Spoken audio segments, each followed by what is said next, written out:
Shalom, salam berkat dari kami untuk pendengar sekalian. Saat ini pendengar akan diberkati dengan program Hari Ini Harinya Tuhan bagian yang ke-8. Sebuah program rohani tentang doktrin Alkitab yang menolong kita untuk semakin tertanam dalam kebenaran firman dan bertumbuh dalam kemuliaan. Bersama hambanya, Pendeta Gilbert Lumwendong, STH. Banyak orang merasa doktrin Alkitab sebagai sesuatu yang membingungkan. Tetapi tahukah saudara bahwa doktrin Alkitab intinya adalah memahami Alkitab dengan benar, dengan pemahaman yang sistematis, sehingga kita terus dapat tertanam di dalam kebenaran firman, sehingga kita terus bertumbuh di dalam kemuliaan Allah. Buka hati saudara sekalian untuk menerima berkat-berkat firman-Nya hari ini. Salah satu kesalahan fatal dalam hidup ini adalah jika kita mendengar namun tidak mendengarkan. Nah, mungkin saudara berkata, "Pendeta, ini apa artinya nih? Mendengar tapi tidak mendengarkan." Nah, ini dia.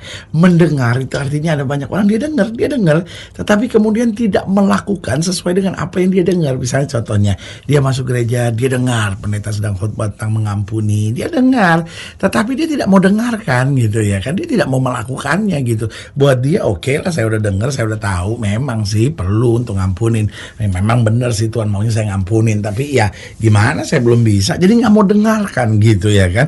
Nah, saudaraku yang kasih dalam Tuhan, saya pelajari kalau kita mendengar tapi tidak mau mendengarkan, maka yang pertama kita tidak akan maju-maju. Karena dalam hidup ini kita bisa maju kalau kita mau belajar, kalau kita mau mendengarkan, kita mau menyadari, oh iya ya Tuhan ya, ini salah Tuhan, ini berat, tapi saya mencoba, saya minta Tuhan memberi kekuatan. Dan saudaraku yang kasih dalam Tuhan, Alkitab jelas berkata, aku memberi seorang penolong lain yang akan menyertai kamu. Kenapa Tuhan harus beri penolong? Karena Tuhan mengerti firman Tuhan memang tidak mudah. Kenapa? Karena dalam melakukan firman Tuhan kita harus menyalibkan daging, dan bukan hanya itu, kita harus menaklukkan musuh. Jadi karena itu Tuhan memberi penolong. Ada reasonnya kenapa Tuhan memberikan penolong.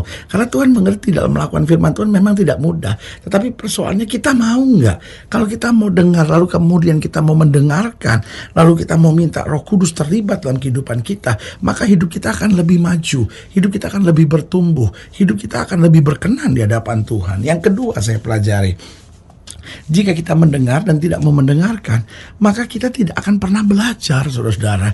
Nah, hidup ini kan baru bisa kita sebut belajar kalau kita mulai mencoba hal-hal yang kita belum tahu. Kita mulai mencoba hal-hal yang belum kita bisa, hal-hal yang menurut kita nggak enak. Itulah pelajaran, saudara-saudara. Kalau kita cuma ngerjain apa yang kita bisa, apa yang kita suka, apa yang kita mau, apa yang enak buat kita, maka itu namanya bukan pelajaran, itu rutinitas belaka. Dan akhirnya itu yang mendatangkan kebodohan, dan itu juga akan mendatangkan kejenuhan. Saudara bisa bayangin nggak? Kalau saudara nggak sekolah, saudara nggak akan pernah tahu banyak. Hidup saudara cuma begitu-begitu saja.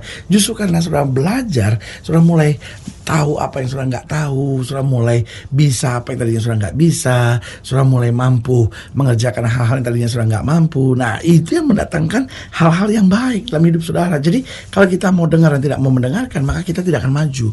Yang kedua, kita tidak akan belajar. Lalu yang ketiga, kita tidak akan pernah bahagia. Kenapa? Karena hidup kita lama-lama jenuh, hidup kita lama-lama bosan, hidup kita lama-lama ngerasa kok gini-gini aja gitu. Kenapa? Karena kita dengar tapi tidak mau mendengarkan, ya kan? Makanya Alkitab berkata, kalau Roh Kudus bicara, jangan keraskan hatimu. Kamu harus mendengarkan apa yang Tuhan sampaikan bagimu. Dan yang keempat saya pelajari, kalau kita mendengar tapi tidak mendengarkan, kita tidak akan memperbaiki kesalahan-kesalahan kita. Karena kita anggap normal, kita anggap wajar, kita anggap, loh, saya memang orangnya begini, ya mau diapain gitu.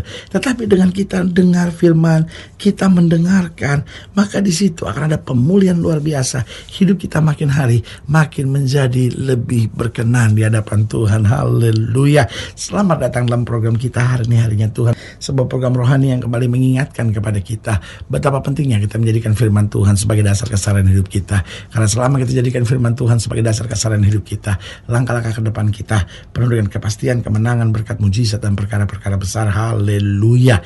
Dan dalam program ini kita memang sedang membahas tentang mendengar tetapi tidak mau mendengarkan. Ya kan, kita tahu tetapi kita tidak mau mempraktekannya. Nah, ini persoalannya. Kita mau sama-sama belajar dari 2 Raja-Raja pasal 17 2 Raja-Raja pasal 17, mulai dari ayat yang ke-7 sampai ayatnya yang ke-14. Kita mau belajar 2 Raja-Raja pasal 17, ayat yang ke-7 sampai ayat yang ke-14 di bawah judul perikop keruntuhan kerajaan Israel. Bayangkan, bangsa pilihan, umat Allah, kerajaannya hancur. 2 Raja-Raja pasal 17 ayat yang ke-7. Dikatakan demikian, hal itu terjadi karena orang Israel telah berdosa kepada Tuhan Allah mereka yang telah menuntun mereka dari tanah Mesir, dari kekuasaan Fir'aun Raja Mesir. Dan karena mereka telah menyembah Allah lain dan telah hidup menurut adat istiadat bangsa-bangsa yang telah dihalau Tuhan dari depan orang Israel dan menurut ketetapan yang telah dibuat Raja-Raja Israel. Dan orang Israel telah menjalankan hal-hal yang tidak patut terhadap Tuhan Allah mereka. Mereka mendirikan bukit-bukit pengorbanan di manapun mereka diam, baik di dekat menara penjagaan maupun di kota yang berkubu. Mereka mendirikan tugu-tugu berhala dan tiang-tiang berhala di atas setiap bukit yang tinggi dan di bawah setiap pohon yang rimbun. Di sana di atas segala bukit itu, mereka membakar korban seperti bangsa-bangsa yang telah diangkut Tuhan tertawan dari depan mereka. Mereka melakukan hal-hal yang jahat sehingga mereka menimbulkan sakit hati Tuhan. Mereka beribadah kepada berhala-berhala walaupun Tuhan telah berfirman kepada mereka, jangan kamu berbuat seperti itu. Tuhan telah memperingatkan kepada orang Israel dan segala orang Yehuda dengan perantaran semua nabi dan semua tukang tilik. Berbaliklah kamu daripada jalan-jalanmu yang jahat itu, dan tetaplah ikuti segala perintah dan ketetapanku sesuai dengan segala undang-undang yang telah kuperintahkan pada nenek moyangmu, yang telah kusampaikan kepada mereka dengan perantaran hamba-hambaku para nabi. Tetapi mereka tidak mau mendengarkan. Lihat, mereka dengar tapi tidak mau mendengarkan. Melainkan mereka menegarkan tekuknya seperti nenek moyangnya yang tidak percaya kepada Tuhan Allah mereka. Lihat, saudaraku yang kekasih dalam Tuhan, mereka dengar tapi mereka tidak mau mendengarkannya. Pertanyaannya, kenapa banyak orang sudah dengar firman tetapi tidak mau mendengarkan, tidak mau melakukannya. Dengar teguran tapi tidak mau mendengarkan. Yang pertama, karena merasa tidak enak. Saudaraku yang kasih dalam Tuhan, banyak orang dalam hidupnya hanya mengerjakan yang enak-enak saja. Saudaraku yang kasih dalam Tuhan, sebagai hamba Allah perlu saya tegaskan, hidup ini yang enak tidak selamanya baik. Yang enak tidak selamanya bisa membuat kita maju. Yang enak tidak selamanya bisa membuat kita sukses. Banyak orang jatuh bukan karena yang tidak enak. Banyak orang jatuh justru karena yang enak. Dia merasa, ya habis gimana ya pendeta ya, ini sudah enak sih, saya susah, saya mau berhenti merokok. Enak sih kalau saya lagi bingung, kayaknya rokok tuh membuat saya tenang gitu. Aduh gimana ya pendeta, habis kalau saya ada di dugem gitu, saya bisa serahkan semua persoalan saya, kayaknya pulang dari situ kayaknya enak gitu, lega gitu. Saudaraku yang kasih dalam Tuhan, itu tipuan iblis. Iblis selalu menawarkan hal-hal yang enak-enak tetapi kemudian menghancurkan.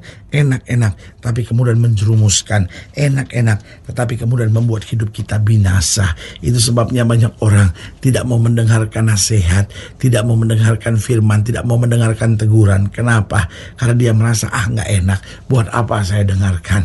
Nggak enak, buat apa saya lakukan? Tetapi tahukah saudara, seringkali justru yang tidak enak yang menuntun kita pada keselamatan. Yang kelihatannya tidak enak itu yang membuat kita sukses. Yang tidak enak itu kadang-kala yang membuat hidup kita dapat berkenan di hadapan Tuhan. Saudaraku, lihatlah seorang juara dunia, kalau dia latihan tidak enak, berkeringat, capek, lelah, tetapi yang tidak enak itu awal untuk dapat mencapai yang luar biasa. Karena itu dalam hidup ini jangan cuma pikirkan yang enak, tetapi berani tinggalkan yang enak untuk kita mencapai yang berkenan di hadapan Tuhan. Yang kedua, kenapa banyak orang mendengar tapi tidak mau mendengarkan? Karena merasa tidak penting. Ini repot saudara. Ketika kita merasa firman Tuhan tidak penting, buat kita yang penting cuma segala kesenangan, kenikmatan kita belaka. Ini bahaya saudara-saudara. Padahal dalam hidup ini Alkitab sudah bilang, cari dahulu kerajaan Allah serta kebenarannya, maka semuanya akan ditambahkan dalam hidup kamu. Artinya apa? Kalau kita tahu yang terpenting dalam hidup ini dan kita menempatkan yang terpenting sebagai bagian utama kita, maka di situ kita akan melihat berkat yang berkelimpahan. Jadi banyak orang, kenapa dia dengar tapi tidak mau mendengarkan? Karena merasa tidak enak, merasa tidak penting. Yang ketiga, Karena sok tahu, saudara-saudara. Nah ini, banyak orang gak bisa maju, banyak orang gak bisa bertumbuh. Persoalan sederhana, sok tahu. Masa yang paling tahu, buat apa saya dengar itu? Buat apa saya lakukan itu? Buat apa saya kerjakan itu? Saya udah tahu kok, saya ngerti kok, saya bisa kok. Saudara-saudara, ada banyak orang hidupnya hancur. Kenapa? Bukan karena bodoh, tetapi karena sok tahu. Kenapa orang bangun pagi gak berdoa? Sok tahu, dia pikir, tanpa Tuhan saya juga bisa kok. Kenapa banyak orang gak mau suka baca Alkitab? Karena sok tahu, dia pikir emangnya tanpa Alkitab saya nggak bisa hidup. Kenapa ada banyak orang tidak mau ke gereja? Karena sok tahunya itu. Tapi kalau saya sibuk pendeta, enggak. Sesibuk apapun, kalau kita ngerti tanpa Tuhan saya nggak bisa buat apa-apa, kita pasti ke gereja. Tapi persoalannya kita sok tahu, kita pikir emang so what gitu. Saya nggak ke gereja juga, buktinya saya hidup kok. Sebagai hamba Allah saya mau ingatkan buat saudara, Tuhan itu baik, tetapi jangan dipermainkan. Jangan jadi orang Kristen yang sok tahu, tapi jadi orang Kristen yang belajar merendahkan diri di hadapan Tuhan. Maka kita akan mendapat segala yang terbaik dari Tuhan. Haleluya. Dan yang keempat saya pelajari, kenapa banyak orang mendengar tapi tidak mau mendengarkan. Yang pertama karena merasa tidak enak, yang kedua karena merasa tidak penting, yang ketiga karena sok tahu, dan yang keempat karena memang karakternya jelek. Karakternya memang jelek. Dia memang tidak mau mendengarkan. Buat dia, pokoknya saya itu yang terbaik. Sebagai hamba Allah, saya mau ingatkan buat saudara, mari belajar dalam hidup ini. Kita mendengar hal-hal yang baik, kita dengarkan, kita lakukan, kita praktekkan, dan serahkan kagum melihat campur tangan Tuhan yang luar biasa dalam hidup saudara. Hidup saudara makin hari makin disucikan oleh Tuhan, makin hari makin indah, dan makin hari engkau makin mencapai hal-hal yang dahsyat yang Tuhan sedang sediakan. Haleluya.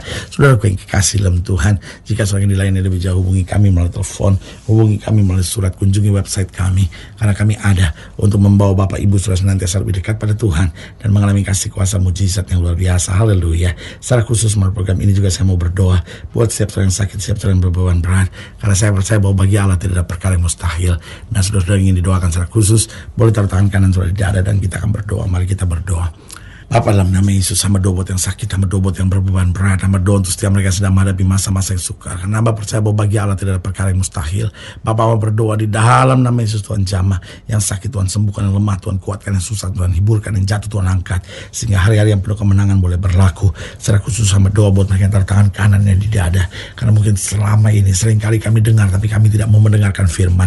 Hamba doa dalam nama Yesus, Tuhan robah hidup kami, supaya hidup kami boleh berkenan kepada Tuhan, boleh jadi berkat bagi sesama, dan boleh senantiasa meluaskan pekerjaan Tuhan. Di dalam nama Yesus kami berdoa. Haleluya. Amin. Amin. Amin. Haleluya. Saudara yang kasih dalam Tuhan, kita sudah berdoa. Ingat, Allah tidak pernah lalai menepati janjinya. Ini saatnya buat kita untuk bangkit, bersemangat, bersuka cita dalam menghadapi segala perkara. Karena kita tahu Yesus hidup, Yesus berkuasa, dan selalu menyediakan yang terbaik buat anak-anaknya. Doa saya menyertai saudara. Sampai berjumpa pada program berikut, dan jangan lupa, jadikan hari ini harinya Tuhan. Haleluya.